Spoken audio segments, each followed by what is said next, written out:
You probably heard horror stories of folks going into a timeshare sales pitch and being stuck there for hours. But wait until you hear what happened to a couple from Goodlettsville. They say they never planned on buying anything, but consumer investigator Jennifer Krause tells us they ended up stuck with something anyway.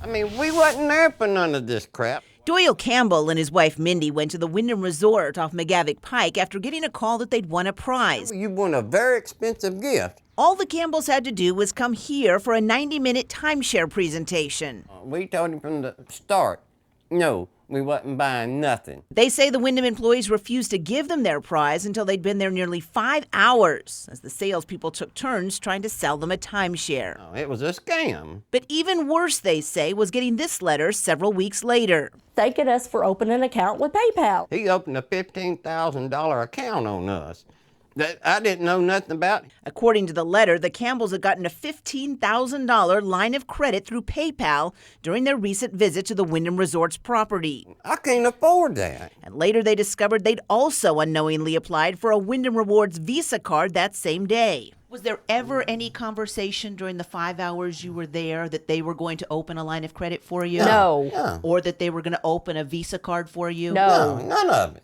But Wyndham's corporate spokesperson told us the Campbells should have known because they filled out the credit applications. But the Campbells believed the paperwork they filled out was for their prize. And you were told you were filling this out only to get the prize. Because they need the information, that way we can get our gifts. So that's why we filled it out. But get this, we helped the Campbells get copies of their credit applications from Wyndham. This is all not the stuff I filled out. And the credit authorization form the Campbells told us was clearly doctored. They took it and pieced it together is what they did. While the writing on some of the other forms they insisted I can't write that small, and no, I did not sign that.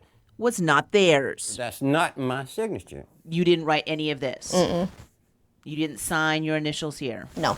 They maintained they did not sign the long column of initials agreeing to open the accounts and their terms. These ain't how I sign my C's. And where it gives their annual salary as $60,000, is that accurate? No, I don't make no $60,000. Doyle Campbell says that's not even close. But somebody worked some magic to get us approved for a $15,000 mortgage loan. I mean, come on. Wyndham's corporate spokesman told NewsChannel 5 Investigates that if the Campbells don't want the lines of credit, they simply need to contact the issuers of the credit and request a cancellation. But the Campbells say it's not that easy. And I mean, it's a mortgage loan.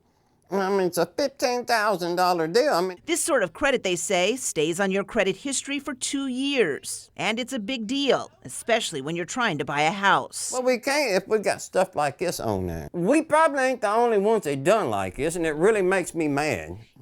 And what about that expensive gift they'd won? It was 4 plane tickets, but they came with so many additional fees and restrictions, the Campbells would have had to spend hundreds, if not thousands of dollars to use them. So they ended up just throwing them away. Jennifer Krause, News Channel 5 Investigates. Thanks, Jennifer. Now, this all started because the Campbells entered a drawing at the Opry Mills Mall. The prize was supposed to be a Range Rover. A Wyndham spokesman told us they collected names at as many as 100 locations across the country and gave away just 1 car. The man who won that, we were told, lives in Maryland. And late this afternoon, Wyndham sent us a statement asking that we clarify that the Campbells were at the resort for 3 hours and 15 minutes, not nearly 5 hours. To read the rest of the company statement, go to our website.